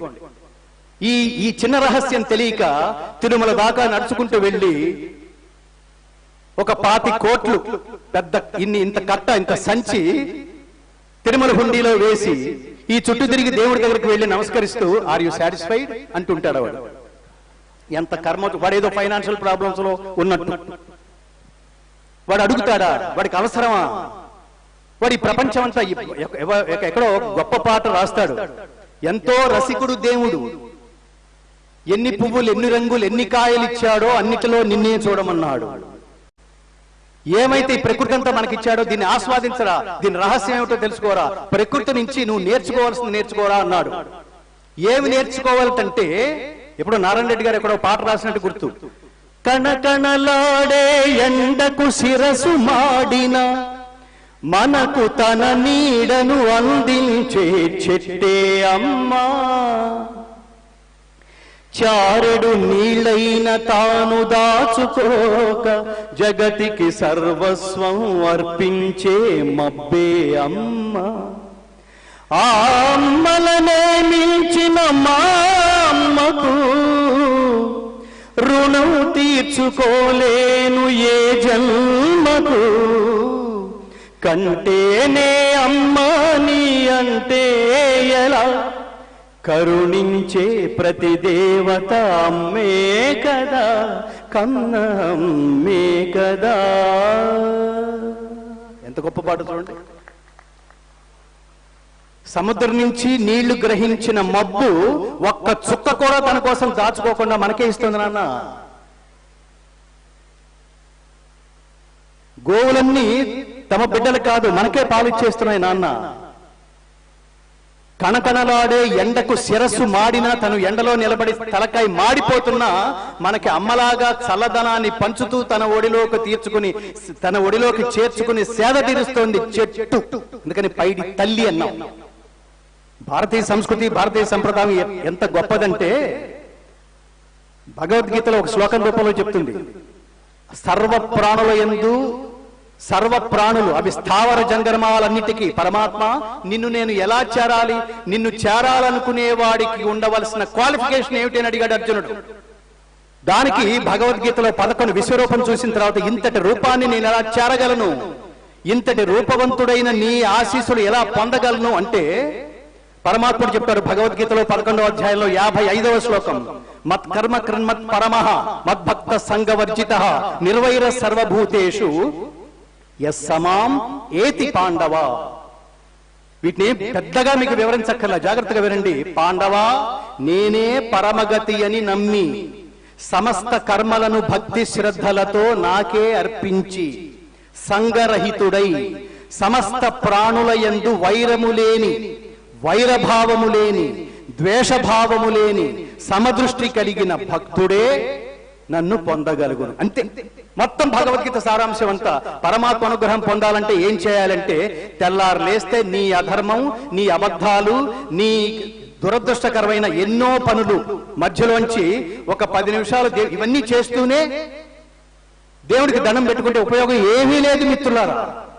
మీరు ఎలా అయితే మీరు స్వీట్లు మానేసి ఈ క్షణం నుంచి ఈ టాబ్లెట్ వేసుకుంటే షుగర్ తగ్గుతుంది అని డాక్టర్ చెప్తే షుగర్ మీరు టాబ్లెట్ వేసుకున్న తర్వాత స్వీట్లు తినటం ప్రారంభిస్తూనే ఉన్నారనుకోండి ఆపకుండా, టాబ్లెట్ ఎలా అయితే పనిచేయదో పరమాత్ముడు నిన్ను ధర్మ మార్గంలో ప్రవేశపెట్టి నీ ఆసక్తిని చూసిన తర్వాత మాత్రమే అర్జునుడి రూపంలో ఈ ఉపదేశం మనకు అందిస్తాడు. ఆ చెప్పే అర్జునుడికి వేసిన మొదటి పిల్లే మొదటి ఔషధమే అత్యద్భుతమైన ఔషధం మిత్రులారా. భగవద్గీతలో 2వ అధ్యాయంలో 11వ శ్లోకం అక్కడి నుంచి ఉపదేశం అవుతుంది. అశోచ్యానన్వశోచస్త్వం ప్రజ్ఞావాదాంశ్చ భాషసే గతాసు నగతాసుశ్చ నానుశోచంతి పండితాః నానుశోచంతి పండితాః. దుఃఖింప తగని వారిని గూర్చి దుఃఖించుచుంటివి, పండితుని వలెను పలుకుచుంటివి. జ్ఞానులైన వాళ్ళు పండితులు జీవించి ఉన్న వాళ్ళ గురించి గాని మరణించిన వాళ్ళని గురించి గాని దుఃఖించరు. దేని గురించి దుఃఖిస్తారు? దేని గురించి ఆలోచిస్తారు? చేయవలసిన పనిని గురించి మాత్రమే. అక్కడి నుంచి ప్రారంభించాడు శ్రీకృష్ణ పరమాత్మ అర్జునుడికి తలంటిపోయడం. మన పిల్లలు అడుగుతారు మన్ని, నాన్న భగవద్గీత అంటే ఏంటో సింపుల్ గా చెప్పు నాన్న అని. వాళ్ళకి చెప్పండి. ఏమని చెప్తారంటే, మనిషి తయారు చేసే ప్రతి ప్రోడక్ట్ తోనూ ఒక ప్రోడక్ట్ మాన్యువల్ ఇస్తారు మిత్రులారా. ఉదాహరణకి ఈ ఫోన్ కొన్నాం, ఈ ఫోన్ తో పాటు ఒక పుస్తకం ఇస్తారు మనకి. ఆ పుస్తకం చదవకపోయినా కూడా మనం ఫోన్ వాడగలం. కానీ పుస్తకం చదివితే ఏమిటంటే ఈ ఫోన్ గురించి డీటెయిల్డ్ గా మనకు తెలుస్తుంది. ఏమి డీటెయిల్డ్ గా తెలుస్తుంది? ఛార్జ్ పెట్టి ఫోన్ మాట్లాడకూడదు, మాట్లాడితే ఏమవుతుంది? ముందు ఛార్జర్ పేలుతుంది, ఆ తర్వాత మన దవడ పేలుతుంది అని. అలాగే పరమాత్మ కూడా మనిషి అనే ప్రోడక్ట్ ని సృష్టించి ఈ ప్రోడక్ట్ ని లోకహితం కోసం జాగ్రత్తగా ఎలా ఖర్చు పెట్టాలో, ఎలా ఉపయోగించుకోవాలో ఈ ప్రోడక్ట్ ని పరమాత్మ మనకి చెప్పడం కోసం మనకి ఇచ్చి పంపించిన ప్రోడక్ట్ మాన్యువల్ పేరే Bhagavad Gita. It's a life's manual. It's life dictionary. నీకు ఎక్కడ సందేహం కలిగినా ఎవరిని అడగక్కర్లేదు. ఆ సందేహానికి సంబంధించిన లోతులు కావాలంటే ఇదిగో విశ్వనాథ గోపాలకృష్ణ లాంటి సద్గురువుల్ని, బంగారాయ శర్మ గారు లాంటి సద్గురువుల్ని ఆశ్రయించండి, లోతులు చెప్తారు. కానీ ప్రాథమికమైన ఒక నాలెడ్జ్ ఏదో ఉండాలి కదా, అది భగవద్గీత ద్వారా నేర్చుకోండి మిత్రులారా. దయచేసి నేర్చుకోండి. నేను నేర్చుకోండి అని సరదాగా చెప్పలేదు మిత్రులారా. నా జీవితం దీనికోసం అంకితం చేశాను నేను. నాకు నాగపల్లి శర్మ గారు అనే మహాగురువు మీకు గుర్తు చేసినట్టుగా, నేను సినిమా పరిశ్రమలో నేను లక్షల కోట్లు సంపాదిస్తున్న స్థితి నుంచి ఒక్కసారి ఒక ఉదయం నేను చనిపోయిన తర్వాత నా గురించి ఎవరు మాట్లాడుకుంటారో అనే ఆలోచనలోంచి పుట్టిందే. అంతకుముందు జీవితం అంతా వదిలేసి, అంతకుముందు సంపాదన అంతా ఇందులో కుమ్మరించి నేను రోడ్డు మీద నయా పైసా లేకుండా నిలబడ్డాను మిత్రులారా, భగవద్గీతని తెలుగు జాతికి అందించడం కోసం గాన పద్ధతిలో. ఎందుకంటే భగవద్గీత అసలు ముఖ్యంగా నేను అందరినీ రిక్వెస్ట్ చేస్తోంది ఏంటంటే, ఇక్కడున్న 50 మందో 100 మందో కాదు, ఇక్కడ ఛానల్స్ పనిచేస్తున్నాయంటే రేపు కొన్ని కోట్ల మంది చూస్తారు. బాధ్యత లేకుండా బతకద్దు. మీ బాధ్యతల్లో ఒకటి ధర్మాన్ని కాపాడడం కూడా. నాకు ఇవాళ ఉదయం ఒక స్నేహితుడు ఫోన్ చేశాడు విశాఖపట్నం నుంచి. విశాఖపట్నంలో ఒక మహాదేవత కొలువై ఉంది. ఆవిడ పేరేమిటి? కనక మహాలక్ష్మి. స్ట్రైట్ గా చెప్తున్నాను మిత్రులారా, కనక మహాలక్ష్మి దేవాలయం చుట్టూత అసలు ఎంత తండోపతండాలుగా వస్తారో భక్తులు. ఆ ఏరియాకే, ఆ ప్రదేశానికే కనక మహాలక్ష్మి అని పేరు. చాలా ప్లాన్ చేసి కనక మహాలక్ష్మి ఆలయానికి సరిగ్గా 2 బిల్డింగుల పక్కనే ఒక బ్రహ్మాండమైన చర్చి ఇటీవల కట్టారు. ఎంత ధైర్యం! ఏంటా సెన్స్ ఏంటి? అలా హిందువులకు వస్తుందా మిత్రులారా? కుతుబుద్దీన్ ఐబక్ అనేవాడు ఒకడున్నాడు. వాడు ఏం చేశాడంటే, భారతదేశాన్ని దండెత్తి ఢిల్లీ సామ్రాజ్యాన్ని ఆక్రమించినందుకు వాడు ఒక కట్టడం కట్టాలనుకుని, అంతవరకు బానే ఉంది. అక్కడున్న 24 దేవాలయాల్ని కూల్చి, ఆ కూల్చిన మట్టితో, ఆ కూల్చిన ఇటుకలతో ఒక ప్రపంచంలో ఒక ఎత్తైన కట్టడం కట్టాడు. ఆ కట్టడం పేరు కుతుబ్ మీనార్. అలాంటి దరిద్రుల్ని భరించిన గొప్ప సంస్కారాలున్న దేశం మిత్రులారా. ఆ కుతుబ్ మీనార్ దగ్గరికి వెళ్ళి మనం ఫోటోలు దిగుతాం. అది అలా కట్టబడింది. అది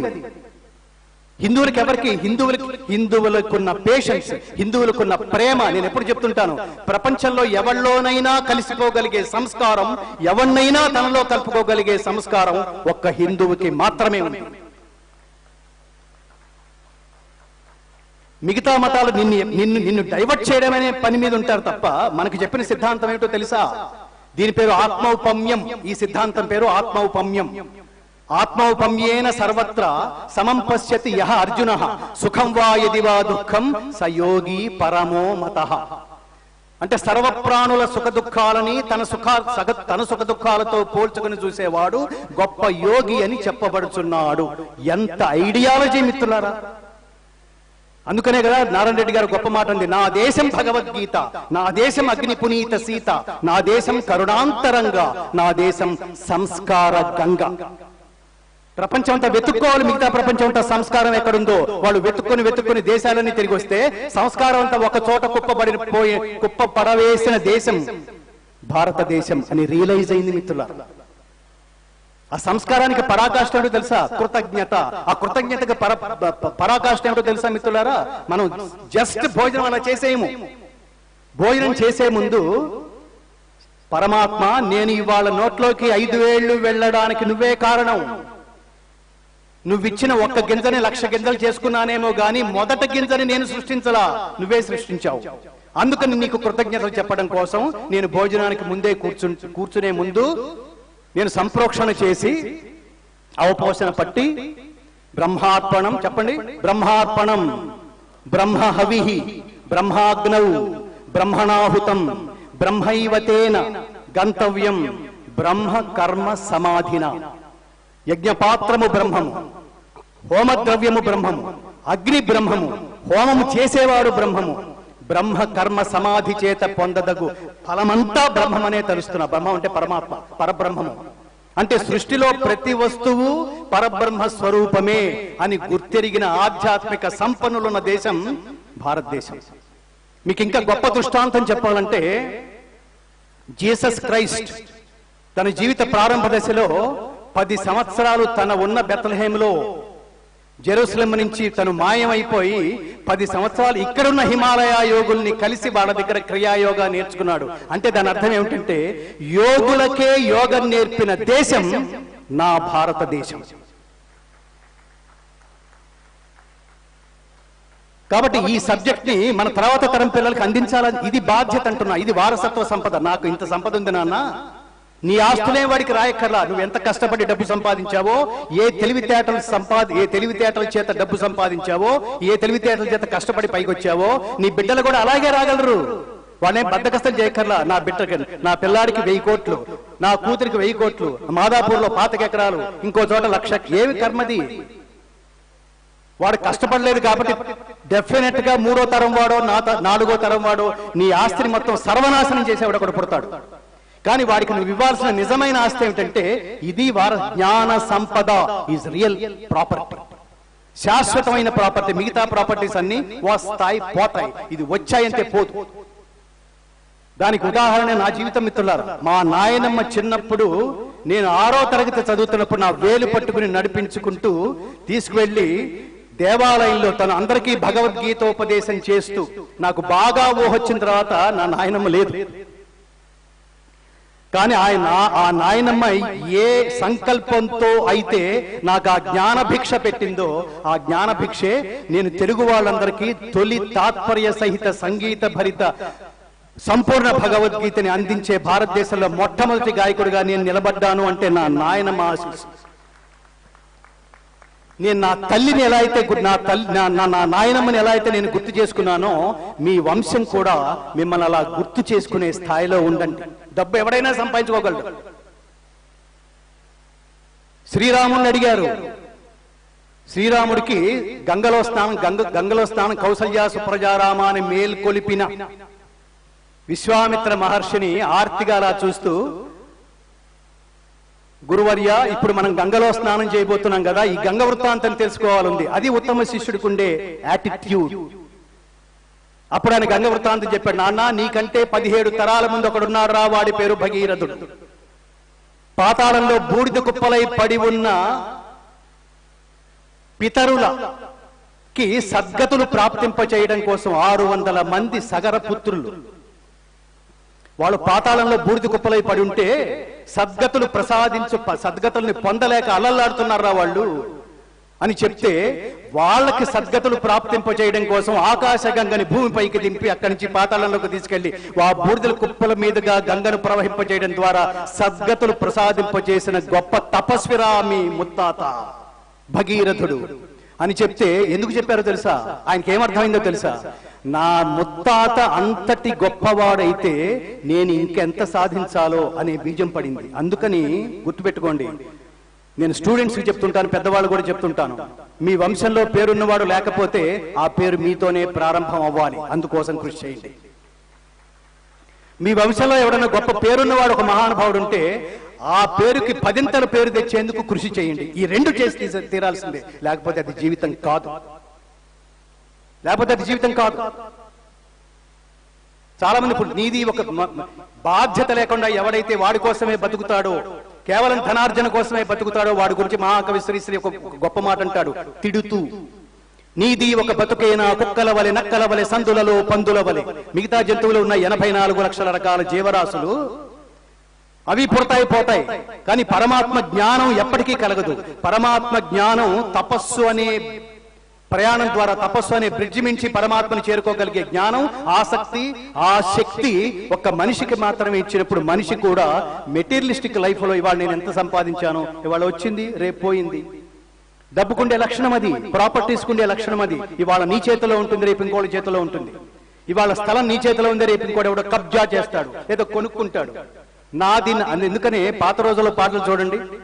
నాది నాది అనుకున్నది నీది కాదురా, నీవు రాయన్నది ఒకనాటికి రత్నమౌనురా. కూరిమి గలవారంతా కొడుకులేనురా, జాలి గుండెలేని కొడుకు కన్న కుక్క మేలురా. అనగనగా ఒక రాజు, అనగనగా ఒక రాణి. ఎంత సందేశాత్మకంగా ఉండేవో పాత పాటలు. కాబట్టి స్టూడెంట్స్ కి, ముఖ్యంగా విద్యార్థులకి నేను ఈ వేదిక నుంచి ఇంత ప్రతిష్టాత్మకమైన బంగారే శర్మ గారి నిర్వహణలో ఏ మహా తపస్సులు పుట్టిన ఈ భూమి మీద ఇంత మహోత్కృష్టమైన వేదిక ద్వారా మాలాంటి వాళ్ళందరూ సద్గురువులు జగద్గురువులు. అంటే సిలబస్ లో ఉండే పాఠాలు చెప్పేవాడు మామూలు గురువులు, లౌకిక పాఠాలు చెప్పేవాడు. సిలబస్ లో ఉండే లౌకిక పాఠాలతో పాటు జీవిత పాఠాలు కూడా రంగరించి చెప్పగలిగే వాళ్ళు సద్గురువులు. ఈ రెండు పాఠాలతో పాటు ఎక్కడి నుంచి వచ్చామో తిరిగి అక్కడికి ఆ పరమాత్మ అనుగ్రహం పొందే ఆధ్యాత్మిక జ్ఞానాన్ని బోధించే గురువు జగద్గురువు. సింపుల్ గా అంతే. భగవద్గీతని కన్ఫ్యూజ్ చేయకండి. భగవద్గీత మనకు అర్థం కాదనే కన్ఫ్యూజన్ లో ఉండకండి. అన్ని చాలా మీరు అర్థం చేసుకుంటే చాలా. లెక్కల సబ్జెక్ట్ లాంటిది ఇది. లెక్కల మాస్టర్ వస్తున్నాడు అంటే టెన్షన్ మనకి, కానీ లెక్క అర్థం అయితే ఫినిష్, చాలా ఈజీగా ఉంటుంది. యదా యదా హి ధర్మస్య గ్లానిర్భవతి భారత అభ్యుత్థానమ ధర్మస్య తదాత్మానం సృజామ్యహం పరిత్రాణాయ సాధూనాం వినాశాయ దుష్కృతాం ధర్మ సంస్థాపనార్థాయ సంభవామి యుగే యుగే. అంటే ఏ కాలమున ధర్మమునకు నష్టము వాటిల్లునో, అధర్మము వృద్ధి చెందునో, ఆయా సమయముల యందు దుష్ట శిక్షణ, శిష్ట రక్షణ, ధర్మ సంరక్షణముల కొరకు ప్రతి యుగమున అవతారము దాల్చుచుందును. అంత ఫ్రీక్వెన్సీ ఉపదేశాలు అక్కర్లా మనకి. దీని సంక్షిప్త సారాంశం ఏమిటంటే, నాన్న దేవుడు ఏం చేసినా చూస్తుంటాడు నిన్ను, వాడు సీసీ కెమెరా లాంటి వాడు. ధర్మం ఆచరిస్తే నిన్ను మెచ్చుకుని ఆశీర్వదిస్తాడు, దాన్నే కలిసి రావడం అంటారు. అధర్మం ఆచరిస్తే దేవుడు ఏదో రూపంలో నీ ముందు నిలబడతాడు, నీ తోలు తీస్తాడు. అది దీని అర్థం.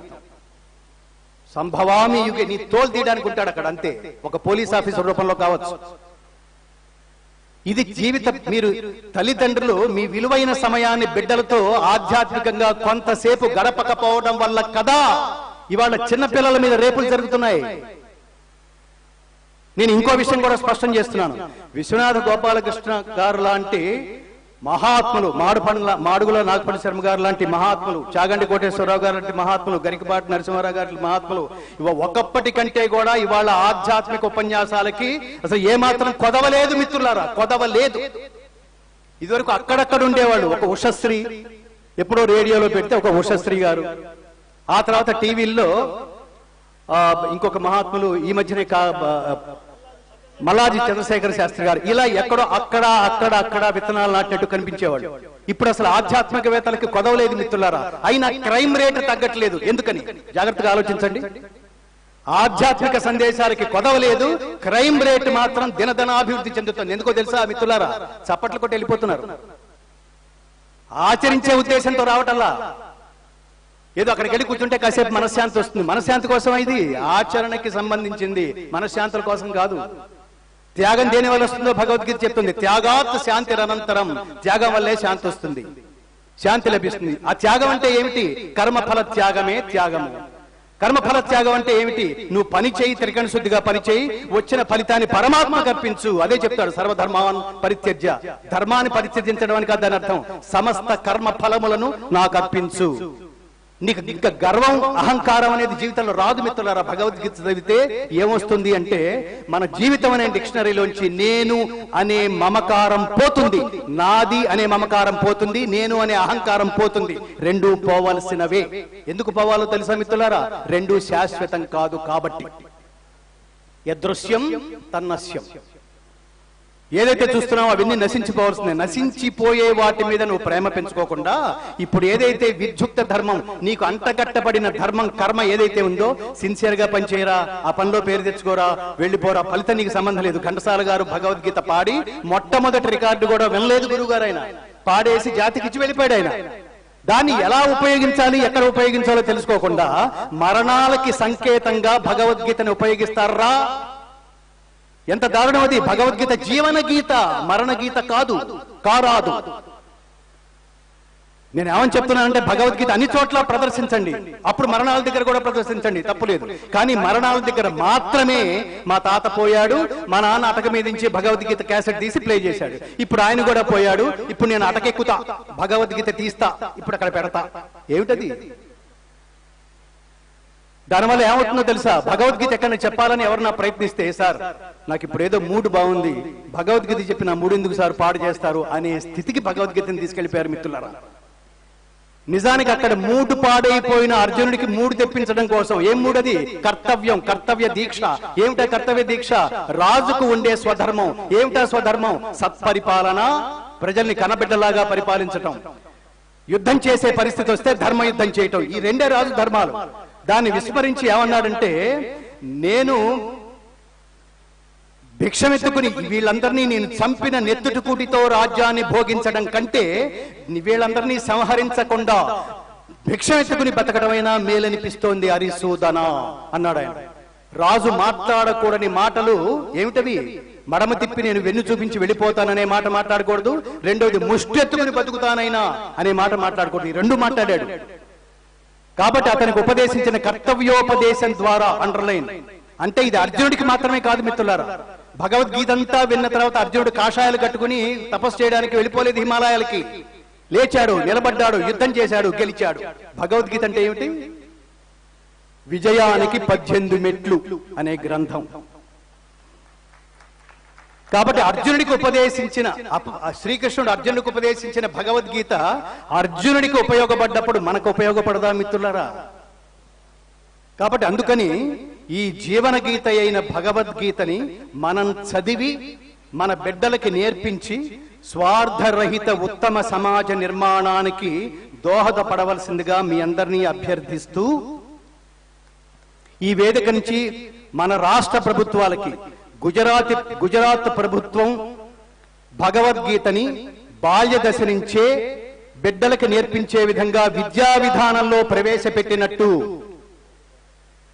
అలాగే బెంగళూరులో కూడా, అంటే కర్ణాటకలో కూడా విద్యా విధానంలో ప్రవేశపెట్టినట్టు మన తెలుగు రాష్ట్రాల్లో కూడా భగవద్గీతని బాల్య దశ నుంచే విద్యా విధానంలో ప్రవేశపెట్టాలని రెండు రాష్ట్రాల ప్రభుత్వాలని ఈ వేదిక నుంచి మేమందరం సవినీయంగా ప్రార్థిస్తున్నాం, సవినీయంగా కోరుతున్నాం. ఎందుకంటే మతాలకు అతీతమైన గ్రంథం. మనం ఇంకొకసారి అండర్లైన్, మాలాంటి వాళ్ళందరూ అడిగితే అలాంటి సందర్భంలో సిలబస్ ప్రిపేర్ చేయమని, ఏదైతే మతాన్నో మీరు అనుకుంటున్న మతాన్ని ప్రతిపాదించదో అలాంటి శ్లోకాలన్నింటినీ బాల్యదశ నుంచి కొన్ని ఇంటిని ఎంపిక చేసి మేము అందించడానికి సిద్ధంగా ఉన్నాం. అలాగే భగవద్గీతకి మొదటి టీచర్ కావలసిందిగా ప్రతి గృహిణిని, ప్రతి తల్లిని ఈ వేదిక నుంచి ప్రార్థిస్తున్నాం. మొట్టమొదటి గురువు మాతృదేవోభవ, తల్లే కావాలి. తల్లి లాలన, తండ్రి పాలన. అందుకని తల్లితో ఉన్న బిడ్డకి తల్లితో ఉన్న అనుబంధం తండ్రితో ఉండదు. తండ్రి అంటే భయం, తల్లి అంటే ప్రేమ. అందుకని భాష నేర్పించినట్టు ఈ సంస్కారాన్ని, ఈ భగవద్గీత సంస్కృతిని కూడా నేర్పించే బాధ్యత తల్లులు తీసుకోవాలని ముందు మనస్ఫూర్తిగా కోరుతున్నాం. స్కూల్స్ అన్ని పాడైపోయినాయి, సమాజం పాడైపోయింది అనొద్దు. ముందు మన ఇంటి నుంచి మనం ఏం చేస్తున్నామో అది గుర్తుపెట్టుకోవాలి.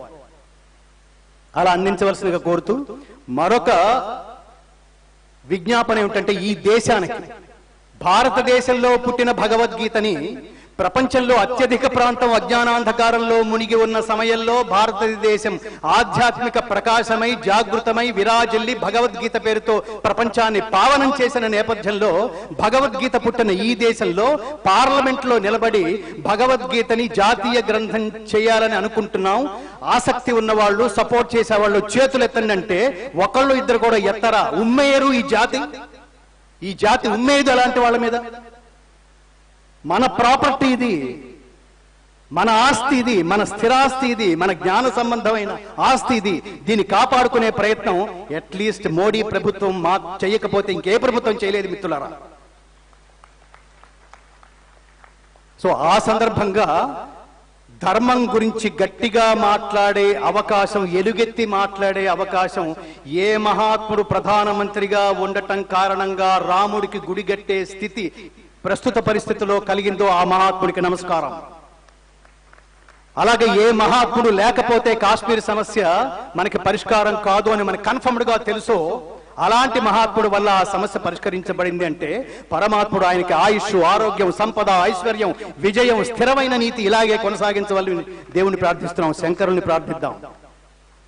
అలాగే ఏ మహాత్ముడు ప్రధానమంత్రి కావడం వల్ల ఇవాళ ఈ మధ్యన కాశ్మీర్ ఫైల్స్ అనే సినిమా వేరే ప్రభుత్వాలు ఉంటే జరుగుతుందా మిత్రులారా? సినిమా రిలీజ్ అవుతుందా? అప్పుడు ఇలా జరిగిందని ధైర్యంగా మనం చెప్పుకునే అవకాశం ఉంటుందా? అలాంటి అవకాశాన్ని ఇచ్చిన మహాత్ముడికి కృతజ్ఞతలు. హిందూ ధర్మ సమ్మేళనం పేరుతో ఈ దేశంలో ఉన్న స్వామీజీలందరినీ ఒక వేదిక మీద ప్రతి సంవత్సరం అలాగే పిలుస్తారు. ఆ వేదిక మీద పిలిచి ఒక గొప్ప నినాదాన్ని ప్రపంచానికి అందించాలనే లక్ష్యంతో ఒకసారి తిరుమల తిరుపతి దేవస్థానం రోషయ్య గారు ముఖ్యమంత్రిగా ఉన్న కాలంలో సంకల్పిస్తే రాత్రికి రాత్రి రోషయ్య గారి చేత ఫోన్ చేయించి, అప్పుడున్న ప్రభుత్వం ఏమిటో మనకు తెలుసు, ఆ హిందూ ధార్మిక సమ్మేళనాన్ని క్యాన్సిల్ చేయించేంత వరకు ఆ కాంగ్రెస్ ప్రభుత్వం నిద్రపోలేదు మిత్రులారా. అలాంటి దురదృష్టకరమైన పరిపాలకులు ఉన్న దేశంలో ఉన్నాం మనం.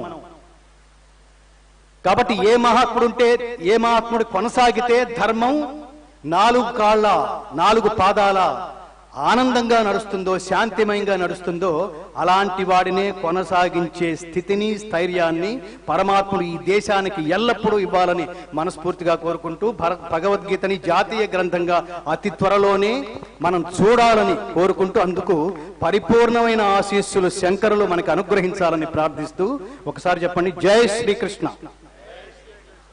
జ్ఞానాన్ని పంచిపెట్టిన మహానుభావుడు, ఈ నినాదం మర్చిపోవద్దు. జై శ్రీరామ్.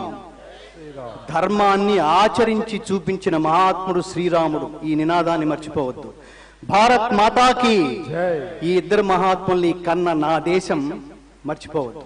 కాబట్టి జై శ్రీరామ్, జై శ్రీకృష్ణ, భారత్ మాతాకి జై, ఈ నినాదాలతో మనం ప్రవర్తిల్లుతూ దీని ఆంతర్యాన్ని గ్రహిస్తూ దీన్ని వారసత్వ సంపదగా తర్వాత తరాల వాళ్ళందరికీ నిరంతరం పంచిపెట్టే, మనం వెళ్ళిపోతూ ఆస్తి ఇచ్చినట్టుగానే మనం వెళ్ళిపోతూ భగవద్గీత పుస్తకం ఇచ్చి వెళ్ళిపోవాలి. రోజు ఒక శ్లోకం చదువుకుని నీ కొడుకు నేర్పించరా, నువ్వు చదువుకుని నీ కొడుకు నేర్పించరా. భగవద్గీత గ్రంథం లేని హిందువుల ఇళ్ళు మనకు కనపడకూడదు, లేని ఇల్లంటూ మనకు కనపడకూడదు. నేను ఎప్పుడో క్వశ్చన్ చెప్తుంటాను, హిందూ సనాతన ధర్మం అత్యంత శక్తివంతమైంది, హిందూయిజం చాలా శక్తివంతమైంది, కానీ హిందువులు చాలా వీక్ గా ఉన్నారు. అది దురదృష్టం. ఎందుకంటే ఇవాళ ఉన్న సంఖ్య చూడండి, మీరు ఒక్కొక్కరు 25 మంది 50 మంది 100 మందిని తీసుకురాకూడదు.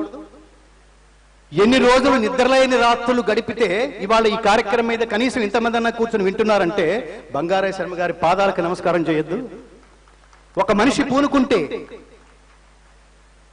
ఆయన నిగర్వి కాబట్టి నాకు ఈ శక్తి అంతా శంకర్లు ఇస్తే, భారతీ తీర్థ స్వామి వారు ఇస్తే, విద్యారణ్య మిగతా మహాత్ములందరూ ఆ శక్తిని ఇవ్వడం వల్ల నేను ఇది చేస్తున్నాను. ఎంత ఆందోళన పడతాడో మహాత్ముడు, జనాలు వస్తారో రారో మనకు తెలుసు, కర్మ సిద్ధాంతం, ఫలితం మన చేతిలో లేదని. కానీ మన లక్ష్యం ఏదైతే ఉందో, ఇంతమందిలో జాతి మొత్తానికి అందాలనే తాపత్రయం ఉందే, అది అందమైన స్వార్థం నాయన, అది కూడా లేకుండా ఉంటుందా? స్వామి వివేకానంద అంటారు, నిజమైన శాశ్వతమైన ఆనందం అంటే ఏమిటంటే మన వల్ల ప్రయోజనం పొందిన వాళ్ళ కళ్ళల్లో కనిపించే ఆనందం చూసి ఆనందించడమే నిజమైన శాశ్వతమైన ఆనందము. ఆనందం కోసం ఏర్పాటు చేశాడు బంగారయ్య శర్మ గారు. మొత్తం నిండుగా ఉంటే ఎంత నిండుగా ఉంటుందండి మనస్సు. టీవీలో కూర్చొని చూస్తారా, ఎంత ఖర్చు పెట్టారు, ఎంత తపస్సు చేశారు, ఎన్ని నిద్రలేని రాత్రులు, ఎంత కృషి, ఎంత డబ్బు. ఈ డబ్బు దేని మీద పెడితే ఇంకో 25 ఎకరాలు కొనుక్కోలేడా మహాత్ముడు గుప్తా గారు? ఈ ప్రోగ్రామ్ స్పాన్సర్స్ ఖాళీ కుర్చీలు వెక్కిరిస్తే అది హిందూ జాతికి అవమానం, గుర్తుపెట్టుకోండి. మిగతా మతాల్లాగా డబ్బులు పంచిపెట్టే స్థితి, డబ్బులు పంచిపెట్టే అగత్యం మన ధర్మానికి లేదు మిత్రులారా. తరలించే సంస్కృతి కాదు మంది, తరలి రావాల్సిన సంస్కృతి. కాబట్టి దీన్ని గుర్తుపెట్టుకుని కేవలం రిటైర్మెంట్కి దగ్గర పడ్డ వాళ్ళు, రిటైర్ అయిపోయిన వాళ్ళు, వాళ్ళకి కాకుండా మీరు వస్తూ మీ బిడ్డలను తీసుకురండి. సినిమాలకు వెళ్తాను చూడండి, చెత్త చెత్త చెత్త చెత్త సినిమాలు. డబ్బు ఖర్చు పెడతాను చూడండి, దేని ముందు కూర్చుని అయితే మన ఆరోగ్యం సర్వనాశనం అయిపోతుందో అలాంటి టీవీకి లక్షలు ఖర్చు పెడతాం. ఏది తినడం వల్ల మన ఆరోగ్యం సర్వనాశనం అవుతుందో అలాంటి ఫ్రిడ్జ్కి లక్షలు ఖర్చు పెడతాం. జ్ఞానానికి పైసా కూడా ఖర్చు పెట్టాల్సిన అవసరం లేదు, ఉచితంగా రండి రండి రండి అంటే ఏంటి సంఖ్య? దీని బాధ్యతగా గుర్తుపెట్టుకుని తదనుగుణంగా మనందరం ప్రవర్తించి హిందూ జాతి బలపడడానికి మనందరం హేతువు కావాల్సిందిగా కోరుకుంటూ జై శ్రీకృష్ణ.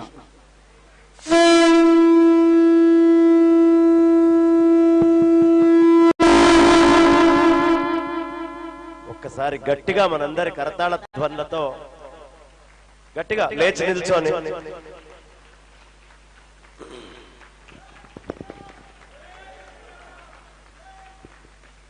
ఇప్పుడు చాలా అద్భుతంగా వారి లోపల ఉన్నటువంటి ఆ తపనని మొత్తాన్ని వారు ఎలా ఈ జాతిని చూడాలి అని అనుకుంటున్నారు అనేది మొత్తాన్ని చాలా అర్థమయ్యేట్టుగా చాలా చక్కటి భాషలో ప్రతి ఒక్క వ్యక్తి హృదయంలో కూర్చుండేట్టుగా ఆ బీజాలు పడి అవి వృక్షాలు కావాలనే ఆయన తపన కూడా స్పష్టంగా కనిపిస్తుంది. అంత చక్కగా వారు మాట్లాడారు.